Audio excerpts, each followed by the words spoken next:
जय हिंद। देखिए, यूएसएसआर जो टूट कर अब रसिया बना है और यूक्रेन के बीच में क्या विवाद है इसको समझते हैं, और आखिर यूएसएसआर पूरी दुनिया का इतना बड़ा देश कैसे बन गया। यूएसएसआर का फुल फॉर्म होता है union of Soviet socialist Republican. USSR, इसी को शॉर्टकट में हम लोग पहले सोवियत संघ कहते थे। इसकी शुरुआत होती है 1917 में रूस की क्रांति में। रूस के राजा, जार कहा जाता था रूस के राजा को। उस समय 1917 में जो जार थे यानी राजा थे, उनका नाम था निकोलस द्वितीय। इनके समय भयानक क्रांति हो गई रूस की, जिसे हम वाल्सेविक क्रांति भी कहते थे। और इस क्रांति का जो नायक था वो लेनिन था। लेनिन जर्मनी में एग्जाइल पे था, वापस वो आ गया यहाँ पर, इस क्रांति को बहुत आगे बढ़ावा ले गया। और इस क्रांति के फलस्वरूप रूस जो था एक संगठन बनाया जिसका नाम रखा गया सोवियत संघ। और सोवियत संघ की स्थापना यानी यूएसएसआर की स्थापना 1922 में हो गई थी। और यह सबसे बड़ा देश बना और इसमें 15 छोटे छोटे देश मिलकर एक विशाल खंड का निर्माण करते थे, जिसमें यूक्रेन भी 1922 में यूएसएसआर में शामिल हुआ था, जो अलग हुआ 1991 में अलग हुआ था। तो अब हम समझते हैं यूएसएसआर इतना बड़ा था, ये अभी इसमें ये सारे देशों को अगर हम शामिल कर लेते थे तो ये एक्स्ट्रा इतनी जमीन जो थी वो यूएसएसआर के पास थी।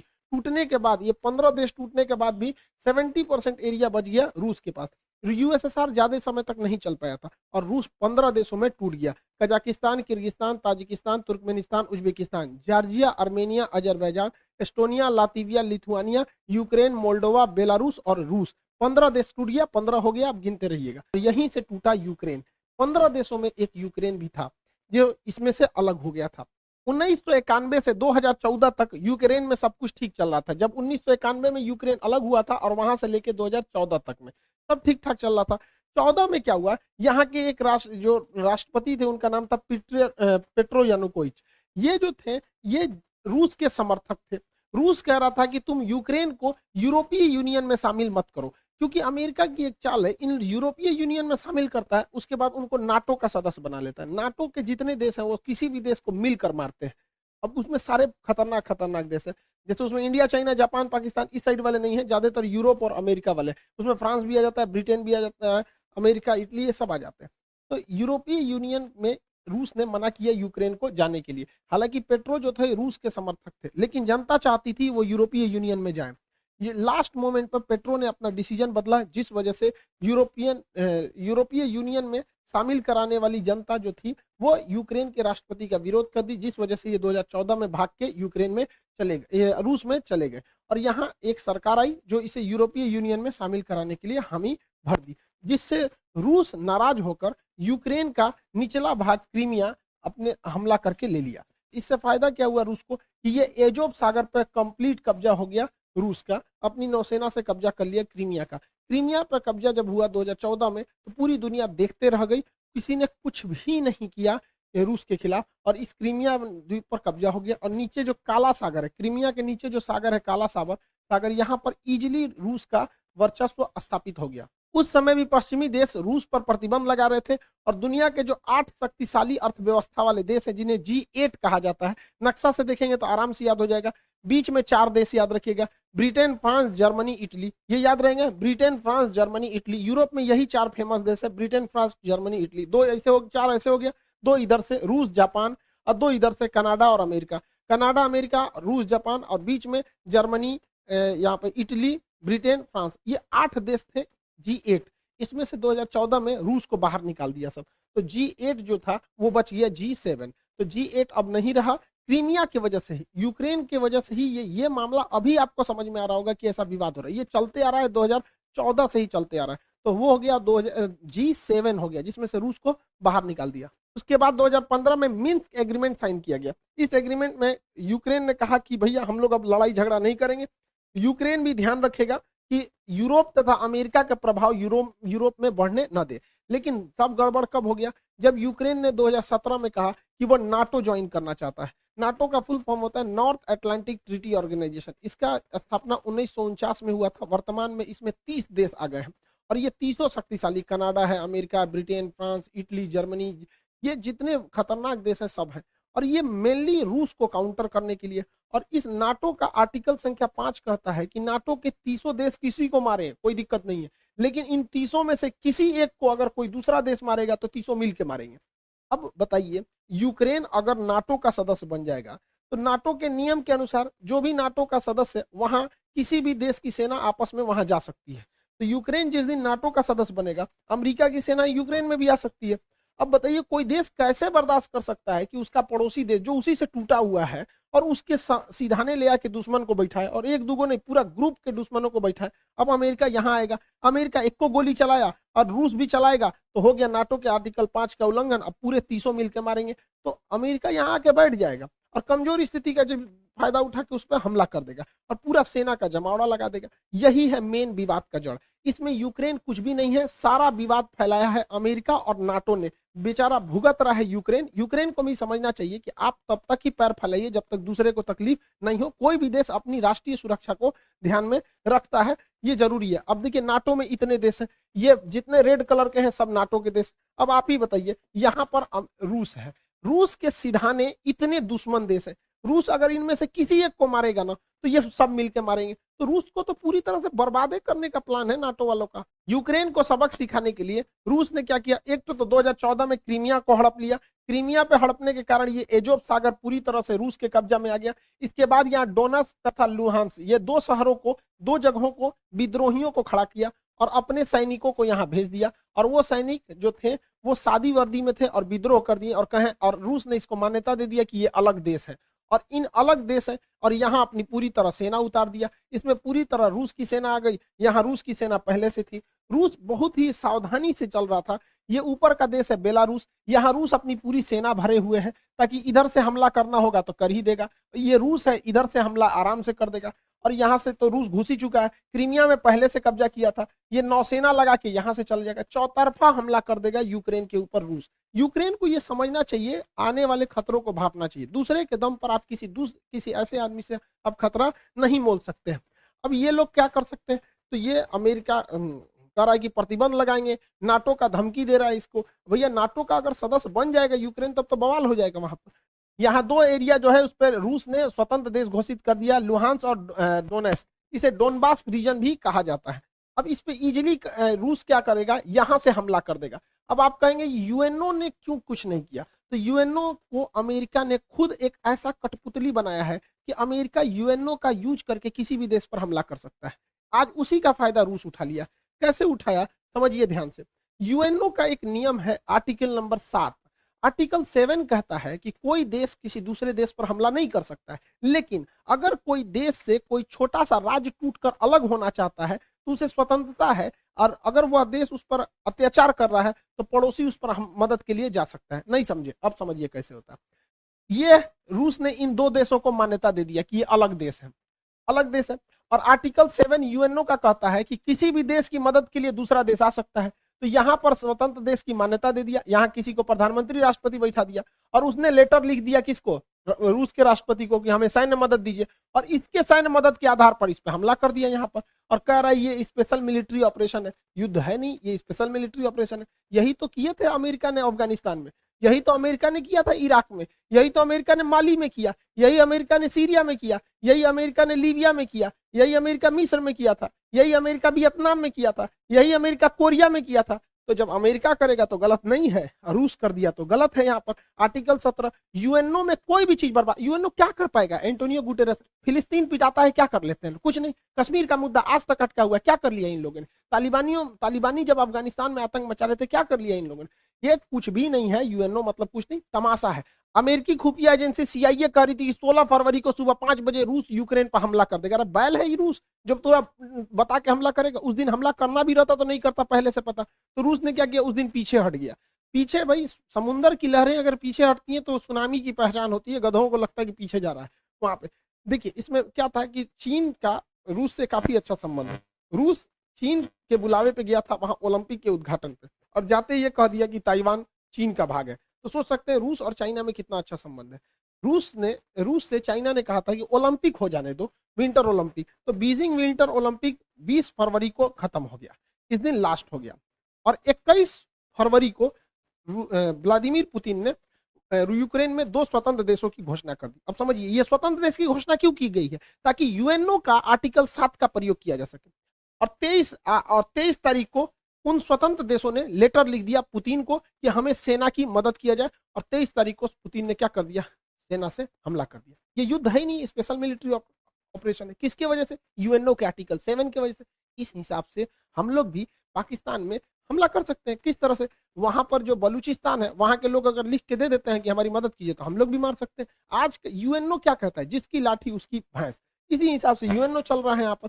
अब इसके बाद हमला यहाँ पर तेज कर दिया गया, रूस ने इसके ऊपर हमला कर दिया यूक्रेन पर। हालांकि जब यूएसएसआर का हिस्सा था तो यूक्रेन का काफी विकास किया था रूस ने। आप देखिए कैसे, ये है आपका यूक्रेन, यूक्रेन का काफी विकास किया था। जितने भी उस समय के जहाज बनते थे मिग-21, आज भी मिग-21 यूक्रेन में ही बनता है। जितने पानी वाली जहाजें रूस के यूएसएसआर के समय बनी, सब यूक्रेन में। यूक्रेन के लोग आज इसको बनाना भूल गए हैं। हाल ये हो गया है, जब यूक्रेन पे युद्ध के बादल मंडरा रहे थे तो यूक्रेन के इंजीनियर जहाजें बनाना भूल गए थे, तुर्की को बोले कि हमारे लिए जहाज बना दो। तो ये तो यूक्रेन की गलती है। यूक्रेन में काफी विकास किया था। यूक्रेन में ही प्रीपेड शहर बसाया गया था जहां चेर्नोबिल दुर्घटना हो गया था 1986 में, परमाणु दुर्घटना, उसकी राजधानी कीव के पास है। तो यूक्रेन में कोई भी देश इतना ज्यादा लगाव रखेगा और वो देश दूसरे देश को कहेगा कि नाटो सेना यहाँ लगाओ, तो भड़कबे करेगा। यूक्रेन में आज भी 30% लोग रसियन भाषा बोलते हैं। पूर्वी यूक्रेन के लोग तो इजीली मान लेंगे कि वो रसिया के हैं, और रसिया इसको छोड़ेगा भी नहीं यहाँ पर, क्योंकि कोई भी देश अपनी सुरक्षा को सर्वोपरि रखता है। यूक्रेन जो है आज भी जो सेना के हथियार बनते थे, टैंक वगैरह, वो रूस यूक्रेन में बनाता था, क्योंकि वो चाहता था कि 15 देश खुल के रखे। आज भी पाकिस्तान के टैंक जो है वो यूक्रेन के ही बने हुए हैं। यूक्रेन जब 1991 में यूक्रेन और 15 देश से टूटे थे यूएसएसआर से, तो यूक्रेन के पास लगभग 200 परमाणु बम थे। 1996 में एनपीटी के समझौते के तहत यूक्रेन ने अपना 200 परमाणु बम वापस दे दिया। किसको? रूस को दे दिया। अगर ये परमाणु बम नहीं दिया रहता ना, तो ये मामला कुछ और रहता।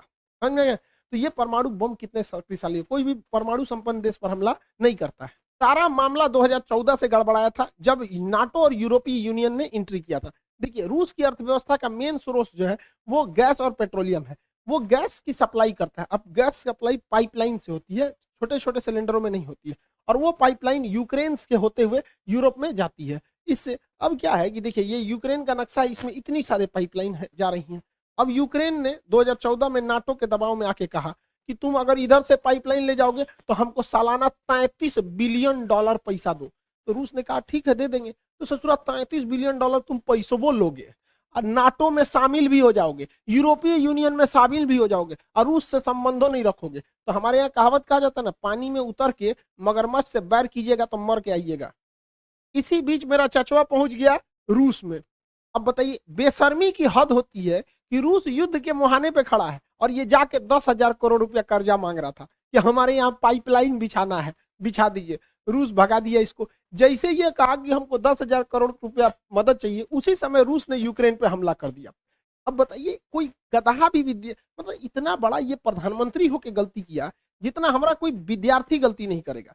रूस, देखिए, इसका सबसे ज्यादा जो व्यापार होता है पाकिस्तान का, वो यूरोपीय यूनियन से होता है या अमेरिका से होता है, इन देशों से होता है। इसे आर्थिक मदद में आईएमएफ देती है, वर्ल्ड बैंक देती है, जापान देता है, जो सब अमेरिका के फेवर में है। फिर भी अमेरिका के खिलाफ केवल जा रहा है मीटिंग करने के लिए। किस लिए? क्योंकि जो बाइडेन ने जब से शपथ लिया इसको फोन नहीं किया है, तो उनको जलाने के लिए गया था। अरे गधा कहीं का, ये सास बहू का झगड़ा हो रहा है क्या कि तुम जलाने के लिए गए थे? 10,000 करोड़ गए थे मांगने, अमेरिका ने इनके ऊपर पेनाल्टी ठोक दिया, $4 अरब का पेनाल्टी ठोक दिया इनके ऊपर। बहुत अच्छा हुआ, एक वो हाथ मिलाने गए थे, हो गया, यहाँ पर कांड हो गया। और दूसरा एफएटीएफ में अब ये ग्रे लिस्ट से चल जाएंगे ब्लैक लिस्ट में। जिस दिन ब्लैक लिस्ट में चल जाएंगे ना, बर्बाद हो जाएंगे, यहाँ पर पूरी तरह से चौपट हो जाएंगे वहां पे। आज भी पाकिस्तान में 12,000 रुपए का गैस सिलेंडर पड़ रहा है। अब 12,000 रुपए में गैस सिलेंडर पड़ रहा है, जिस दिन ये एफएटीएफ के ब्लैक लिस्ट में जाएंगे ना, उस दिन ये 20,000 चल जाएगा। आईएमएफ पर अमेरिका का दबाव है, वर्ल्ड बैंक पे अमेरिका का दबाव है। अमेरिका घुसिया गया है ये मीटिंग देखकर कि चोट्टा तुमको इसी बीच में जाना था। यहाँ पर कौन गधा है रे तुम्हारे यहाँ सुरक्षा सलाहकार? ओकरा कोनो बुद्धि नहीं है क्या? इतना बेवकूफी तो कोई नहीं करेगा। इसने क्या किया है? सांड को लाल कपड़ा दिखाया है। मिला क्या है इसको कि रूस ने, राष्ट्रपति ने कहा था कि जो हमारे पास आएंगे उनको कोरोना का आरटीपीसीआर टेस्ट कराना पड़ेगा। दुनिया का सबसे महंगा टेस्ट इन्हीं का हुआ है। गए हैं, आरटीपीसीआर टेस्ट कराए हैं, हाथ मिलाए हैं, मिला कुछ नहीं है, उल्टे 4 अरब रुपया का इनके ऊपर पेनाल्टी ठोक दिया। यानी आरटीपीसीआर का रेट इनका 4 अरब डॉलर बन गया। अरे यार, तुम्हारे देश की जनता सुन रही, तुम्हारे यहाँ कोई बढ़िया बताने वाला नहीं है क्या? टीचर उचर नहीं है तुम्हारे यहाँ? तो इसको 2-4 हाथ देने लायक है। चचवा बिगड़ गया है मेरा। अमेरिका ने भारत पर दबाव बनाया कि यूएनओ में आप हमारा सपोर्ट कीजिए, क्योंकि भारत 2 साल के लिए यूएनओ के अस्थायी सदस्य है यहाँ पर। अब इसमें भारत ने वोट ही नहीं दिया, कहा कि ना हम रूस की ओर से हैं ना यूक्रेन की ओर से। तो रूस ने कहा थैंक यू भैया, तुमने नहीं दिया, बहुत अच्छा हुआ। चाइना ने भी कहा हम भी वोट नहीं देंगे, यूएई ने कहा हम भी नहीं देंगे, अमेरिका कह रहा है ये तुम काहे लिए ऐसा बोल रहा है। अब यूएई ऐसे अरब देश ज्यादातर अमेरिका के फेवर में होते हैं, फिर भी यूएनओ में अरब देश ने इनका साथ नहीं दिया। तो ये सोचने वाली बात है कि आखिर ऐसा क्यों हुआ। तो समझिए इसके पीछे का मेन रीजन क्या है। देखिए सऊदी अरब, यूएई जो है यहाँ पर स्थित है। यूएई के नीचे यमन है, यमन में हैती विद्रोही हैं सब, और इन विद्रोहियों को ईरान का साथ प्राप्त है, ईरान का साथ प्राप्त है। अगर यूएई रूस के खिलाफ जाएगा तो रूस की दोस्ती है ईरान से, वो ईरान को फोन करेगा, ईरान हैती विद्रोहियों को फोन करेगा, हैती विद्रोही यूएई को बजा देगा सब पकड़ के। तो एक रीजन ये है। दूसरा रीजन ये है कि ईरान के पास भी पेट्रोलियम है, रूस के पास भी पेट्रोलियम है और यूएई के पास भी पेट्रोलियम है। तो इन्हें दोस्तों को साथ में रख के पेट्रोलियम के लेवल को, मतलब प्राइस को कंट्रोल करने में भी मदद मिलेगी। अमेरिका इजराइल पर भी दबाव बना रहा है कि इजराइल यहां पर सीरिया में बम्बार्डमेंट कर दे ताकि रूस का ध्यान भटक जाए, लेकिन इजराइल ऐसा करने से मना कर दिया। क्यों? क्योंकि सीरिया में S-400 मिसाइल सिस्टम तैनात है, और यहां से अगर इजराइल को आगे बढ़ना होता है तो रूस से परमिशन लेना होता है, और अगर रूस से दुश्मनी लेगा इजराइल अमेरिका के चक्कर में आके तो रूस इनका भी उपाय कर देगा। सीरिया के बगल में है लेबनान, लेबनान में हिजबुल्ला नामक आतंकवादी संगठन है, हिजबुल्ला नामक आतंकवादी संगठन है। अब इजराइल की दुश्मनी है ईरान से, रूस कहेगा ईरान को कि तुम अपना सारा आतंकवादियों का हथियार सीरिया में भेजो। अब सीरिया से वो जाएगा लेबनान में, और लेबनान में उस हथियार को लेगा हिजबुल्ला, और वो मारेगा इजराइल को। तो इजराइल ने कहा कि देख भैया, रूस जो है ना सबका उपाय रखा है, इस मिडिल ईस्ट में कोई चूचाई करता है ना तो रूस सीधे किसको करता है? ईरान को करता है, और ईरान सबको कंट्रोल करके रखता है।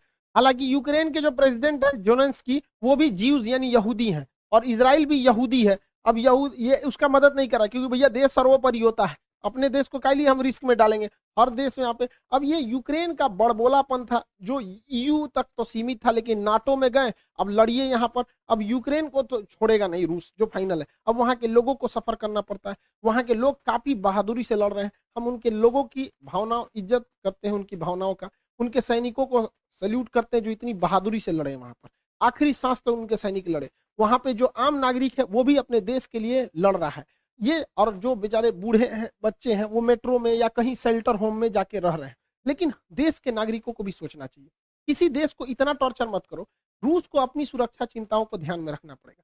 हमको बड़ा कड़ा शब्द में बोलना पड़ता है, लेकिन ये बात जरूर है कि अगर यूक्रेन आज आंसू नहीं बहाएगा तो कल यूक्रेन की वजह से रूस को खून के आंसू बहाने पड़ेंगे, क्योंकि नाटो धीरे धीरे पैर पसार रहा है।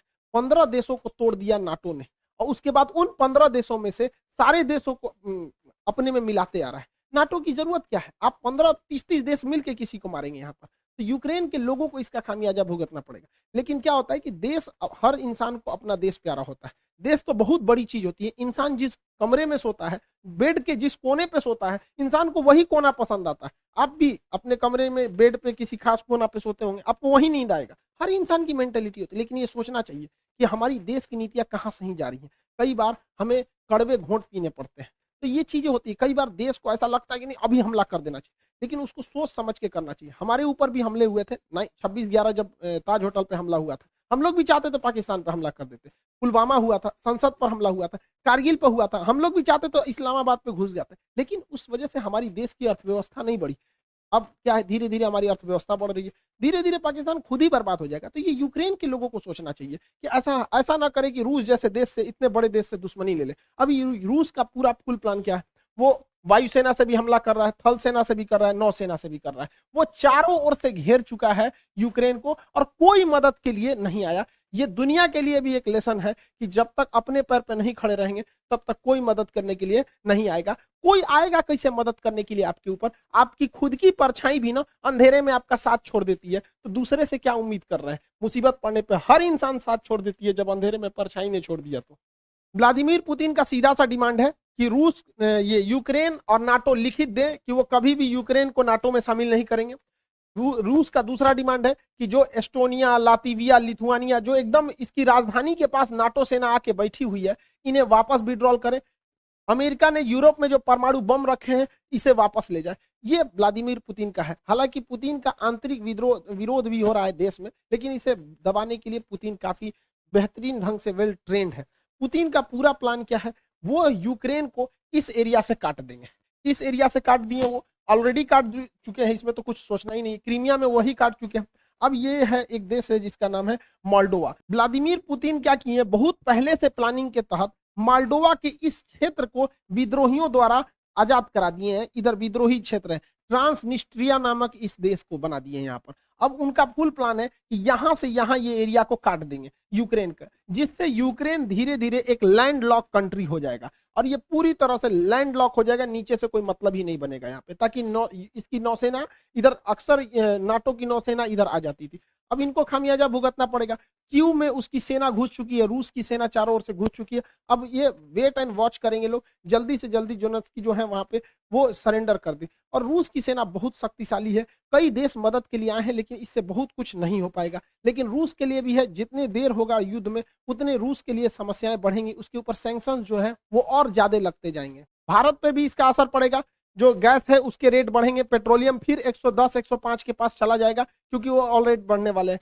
जो सनफ्लावर जिससे रिफाइन तेल वगैरह बनाए जाते थे वो 80% आता था यूक्रेन से, यूक्रेन युद्ध में फंस चुका है, अब वो नहीं आएंगे। फिर से सरसों का तेल 200 से 250 रुपए लीटर के राउंड द फिगर जाने वाला है। दवाइयां यूक्रेन के लोगों को महंगा पड़ेगा, क्योंकि भारत उन लोगों को दवाइयां बेचता था। गेहूं के लिए एक चीज का प्रॉफिट यही है कि यूक्रेन और रूस दोनों गेहूं के बहुत बड़े उत्पादक है। यूक्रेन के पास गेहूं का बहुत बड़ा भंडार था। यूक्रेन में एक घास का मैदान है जिसे कहते हैं स्टेपी, उसे bread basket of the world कहते हैं, कि दुनिया में वो गेहूं वहां बहुत ज्यादा मात्रा में उत्पादित होता है। तो गेहूं का इन लोग के पास प्रोडक्शन गिरेगा, जिस वजह से गेहूं के रेट बढ़ेंगे। तो भारत उन गेहूं को विदेश में बेच सकता है और इस तत्कालिक समय के लिए फायदा कमा सकता है। ये भारत के लिए एक मौका है, वो भी हाथ से मत चला जाए, दिक्कत हो जाएगा। हालांकि रूस इसके लिए पहले से तैयार बैठा है, उसने अपनी अर्थव्यवस्था को बजट में जो पारित किया था उसको स्टेबल रखने की कोशिश किया। वहां पर्याप्त मात्रा में विदेशी भंडार रखे गए हैं, वो सोने का प्रचुर भंडार रख चुका है।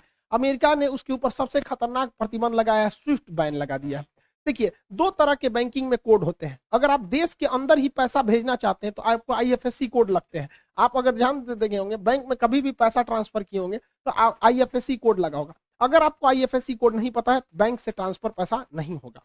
लेकिन ये आईएफएससी कोड किसी देश के अंदर ही होता है। हमें बिहार, यूपी, मध्य प्रदेश, तमिलनाडु कहीं भेजना है, लेकिन अगर हमें यहां से पैसा अमेरिका भेजना है तो उस समय आईएफएससी कोड काम नहीं करेगा, उस समय स्विफ्ट कोड काम करेगा। जितने लोग ऑनलाइन ट्रेडिंग करते होंगे, विदेश से सामान बेचते होंगे, आता होगा, उन लोग को पैसे के लिए आईएफएससी कोड नहीं बल्कि स्विफ्ट कोड की जरूरत पड़ती होगी। अमेरिका ने यूरोपीय देशों के दबाव में आकर रूस को क्या किया, स्विफ्ट कोड से हटा दिया। अब रूस का स्विफ्ट कोड ही काम नहीं कर रहा है। तो रूस में इंटरनल व्यापार तो होगा, लेकिन बाहरी व्यापार पर बैन लग जाएगा। हालांकि रूस चाहे तो रूबल में इसका व्यापार कर सकता है इजीली, रूस की अर्थव्यवस्था पर इसका प्रभाव पड़ेगा, लेकिन इसके लिए भी अमेरिका ही जिम्मेदार है। उसने रूस को इतना ना प्रतिबंधों से झोंक दिया था, इतना झोंक दिया था कि रूस अब एकदम उब गया था। कहा जाता है किसी को इतना न डराओ कि उसके दिल से डर खत्म हो जाए। भारत के लिए समस्या है कि हमें बैलेंस लेके चलना है, ना हमें अमेरिका की ओर झुकना है, ना हमें रूस की ओर झुकना है। हमें दोनों से जरूरत है और दोनों से सावधान रहने की जरूरत है। हालांकि क्वाड ग्रुप में भारत ने अमेरिका का साथ नहीं दिया, एक न्यूट्रल स्टैंड को अपनाया है।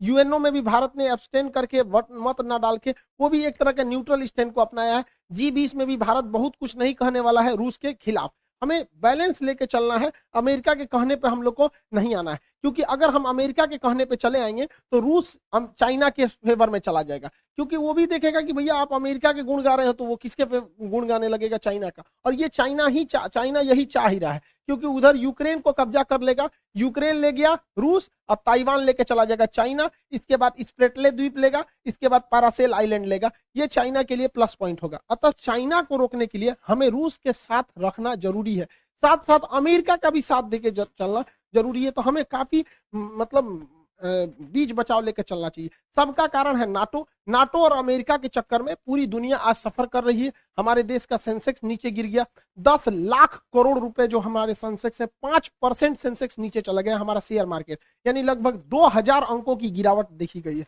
जिसे वैल्यू में कहेंगे तो 10 लाख करोड़ का। ये नाटो इन लोग के चक्कर में, ये आपस में, जब तक दुनिया में ये दोनों देश हैं अमेरिका और रूस, हमेशा गोलियां चलती रहेंगी। अरे वही छोटका ससुरा चाइना, ये पूरी दुनिया में गोलियां चलवाते रहेंगे। हम लोग को न्यूट्रल बैलेंस लेके चलना है, लेकिन हमें यह नहीं भूलना चाहिए कि अमेरिका से दुश्मनी तो खतरनाक होती है, दोस्ती और खतरनाक होती है। ये किसी के नहीं होते हैं सर। और अमेरिका के पिछले कर्मों को हमें नहीं भूलना चाहिए। याद कीजिए 1971 में जब जंग चल रही थी तो रूस हमें बचाने आया था, 40वां बेड़ा भेजा था, और यही अमेरिका है जो परमाणु बम से मारने की धमकी दिया था, अपना 7वां बेड़ा भेजा था। 1965 में जब हमारे यहाँ अकाल पड़ा था तो अमेरिका हमें सुअरों को खाने वाला गेहूं दिया था। किस मुंह से अमेरिका आज हमसे मदद मांग रहे हैं यहाँ पे भैया? जब 370 लगा था तो इसमें 7 रूस ने हमारा दिया था। यूएनओ में कश्मीर में जब जब मुद्दा आया था तो यूएनओ कहता था कि वहां के लोगों से पूछिए क्या होगा, तो रूस वहीं पे रोक लगाता था। हम कैसे भूल सकते हैं रूस को? रूस ही हमें सबसे ज्यादा हथियार दिया। आज भी भारत में 80% हथियार रूस से ही आ जाते हैं, हम इसको नहीं भुला सकते हैं। 1998 में जब भारत ने अपना परमाणु बम परीक्षण किया था, पूरी दुनिया खिलाफ हो गई थी, रूस साथ खड़ा था। आपको याद है कि नहीं इन दोनों की जोड़ियां? इन लोगों ने परमाणु परीक्षण किया था, उसके बाद कोई हमें आंख उठाकर नहीं देख सकता था। तो उस समय भी रूस की बात हम लोग को याद रहना चाहिए। 1999 में जब कारगिल की लड़ाई हुई थी तो अमेरिका ने अटल बिहारी वाजपेयी से कहा था कि हम परमाणु बम मार देंगे भारत के ऊपर। तो अटल बिहारी वाजपेयी ने कहा था कि हम आधा हिंदुस्तान खोने के लिए तैयार हैं, लेकिन हम वचन देते हैं कि सुबह का सूरज पाकिस्तान नहीं देख पाएगा। तो पाकिस्तान अमेरिका अपना परमाणु बम लेके भागा था। याद कीजिए अभिनंदन की जी का फाइटर पायलट जो थे, इनके ऊपर जहाज से जो स्ट्राइक किया गया था, वो जहाज भी पाकिस्तान को अमेरिका ने दिया था, F-16 जहाज। आज भी हमारी जरूरत रूस ही पूरा करता है। S-400 के दम पर हम चाइना को चैलेंज करते हैं, किसने दिया? रूस ने दिया। विक्रमादित्य किसने दिया? रूस ने दिया। 1991 में हम लोग जब अंतरिक्ष में क्रायोनिक इंजन की जरूरत थी, रूस अपने 8 क्रायोनिक इंजन दे रहा था, अमेरिका ने उस पर प्रतिबंध लगा दिया, जिस वजह से हमारा परमाणु अंतरिक्ष कार्यक्रम लगभग 20 साल पीछे चला गया। यहाँ पर आज भी चंद्रयान में अमेरिका के जगह पे रूस हमारी मदद कर रहा है। तो रूस हमेशा से हम लोग के साथ रहा है। आज देखिए परमाणु पनडुब्बी, चाहे चक्र हो, नेपरा हो, अरिहंत हो, इसमें रूस हमारी मदद कर रहा है। AK-203 राइफल की फैक्ट्री हो, रूस मदद कर रहा है। चाहे सुखोई जहाज जो हमारी वायुसेना का रीढ़ है, रूस ने हमें दिया है। ब्रह्मोस जहाज दुनिया का सबसे खतरनाक सुपरसोनिक क्रूज जहाज मिसाइल है जिससे चाइना डरता है, किसने दिया है? रूस ने दिया है। तो हमें बैलेंस लेके चलना है। कहीं ना कहीं सेना में रूस मदद करेगा, लेकिन अमेरिका से हम लोग को भी संबंध बना के रखना है। चाइना को जब कंट्रोल करने की बारी आएगी तो रूस नहीं सुनेगा, तब हमें अमेरिका को लाना पड़ेगा। इस दुविधा में हम लोग हैं कि अमेरिका का साथ दें कि रूस का साथ दें। इसके लिए सबसे अच्छा रास्ता क्या होता है समझिए। मान के चलिए हमारे 2 बहुत करीबी आदमी हैं, उन दोनों का ब्याह पड़ गया, वो कह रहा है कि हमारे ब्याह में आना, वो कह रहा है हमारे ब्याह में जाएगा। तो भैया हम एक में जाएंगे तो दूसरा से संबंध खराब हो जाएगा। एक काम करते हैं, कोई दिन हम अपने ब्याह कर लेते हैं, बातें खत्म हो जाएगा। भैया हम अपने ब्याह में बिजी थे। इसी वजह से सबसे अच्छा तरीका है, ना हम रूस के फेवर में जाएंगे और ना ही हम अमेरिका के फेवर में जाएंगे। सबसे अच्छा तरीका है मोदी जी को अपनी सेना को बोलिए कि गलवान घाटी में 2 किलोमीटर आगे घुस जाए। गलवान घाटी में जैसे 2 किलोमीटर आगे घुसेगी, लड़ाई तो करना नहीं है, उलझा के रखना है। 2 किलोमीटर जहां आगे घुसेगी उधर से चाइना वाले घुस जाएंगे, फिर वैसे ही स्टैंड ऑफ हो जाएगा। 2-3 महीना चलेगा, अमेरिका कहेगा हे बोलना रे रूस को, हम कुछ जी करें, हम तो खुदे लड़ रहे हैं चाइना से यहाँ पे। तो हमला दोनों शांत के शांत रहेगा। और इससे एक और फायदा होगा, चाइना इधर उलझा रहेगा तो ताइवान पे हमला नहीं करेगा, नहीं तो इससे पूरा यही भी बहाने निपटा देगा ताइवान को। आपको क्या लगता है, भारत को इधर उलझा देना चाहिए कि नहीं देना चाहिए? वरना आप मना करेंगे तो कोई ना कोई देश इस तरह से आपको कहेगा कि भैया हमारा साथ दो। उससे अच्छा हम खुद उलझे हुए हैं, बातें खत्म। रूस की जगह पे कोई भी देश रहता तो अपनी सिक्योरिटी को लेकर चिंतित होता ही। आप खुद सोचिए, अमेरिका यहाँ पे है, क्या मैक्सिको देश में अगर रूस अपनी सेना लगाएगा तो क्या अमेरिका चुप रहेगा? नहीं चुप रहेगा ना। कोई भी देश देखेगा कि आप यहाँ सेना लगा क्यों रहे। तो आप ही बताइए, अमेरिका अपनी नाटो सेना अगर यूक्रेन में लाएगा तो रूस के बॉर्डर से सटा देगा, तो रूस कैसे चुप रह सकता है? अपने देश पर बीतता है तो सबको खराब लगता है। आप ही बताइए, भारत है यहाँ पे, भारत के नीचे यहाँ श्रीलंका है। अगर पाकिस्तान अपनी फौज श्रीलंका में लगा देगा और श्रीलंका उसको परमिशन देगा तो भारत धोएगा कि नहीं धोएगा उसको? हम लोग को कैसे खराब लगता है जैसे चाइना अपना स्ट्रिंग ऑफ पल्स लाता है यहाँ पे। तो हर देश को अपना सुरक्षा चिंता को ध्यान में रखना पड़ता है। और इसमें सिंपल सा बात है, यूक्रेन को कोई उससे उसका देश नहीं मांग रहा है। रूस का केवल यही करना है कि यूक्रेन डिसाइड एक लिखित दे दे कि वो कभी भी नाटो सेना में शामिल नहीं होगा। यूक्रेन को यह सोचना चाहिए कि नाटो में शामिल होने से अमेरिका को फायदा है, वो दुश्मनी निकालेगा रूस से। क्या जाता है यहाँ पे, पूरा देश बच जाता, उसके लोग मरने से बच जाते, क्या काम आया नाटो? तो यहाँ यूक्रेन को सोचना चाहिए कि बहुत ज्यादा जिद पालने से कोई खास फायदा नहीं होता है। और हमेशा एक चीज याद रखना चाहिए, यूक्रेन हो, हम हो या आप हो, हम अपना पड़ोसी नहीं बदल सकते, दोस्त बदल सकते हैं। इसलिए दोस्त से संबंध बने बिगड़े, लेकिन पड़ोसियों से हमेशा संबंध अच्छा रखना चाहिए, क्योंकि हमेशा काम पड़ोसी आते हैं। यूक्रेन का पड़ोसी रूस है और ये ना अमेरिका दोस्त है। तो हमेशा एक चीज को ध्यान रखना चाहिए, किला सुरक्षित करने के लिए पड़ोसी का सुरक्षित होना जरूरी है। यूक्रेन को हठधर्मिता छोड़नी चाहिए।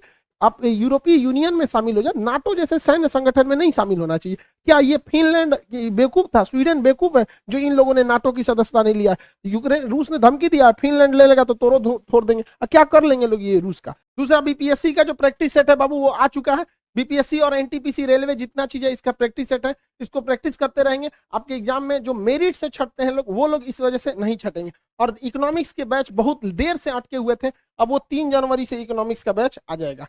यहाँ 3 जनवरी का है, 3 मार्च को सुबह 9 बजे इकोनॉमिक्स का बैच आ जाएगा।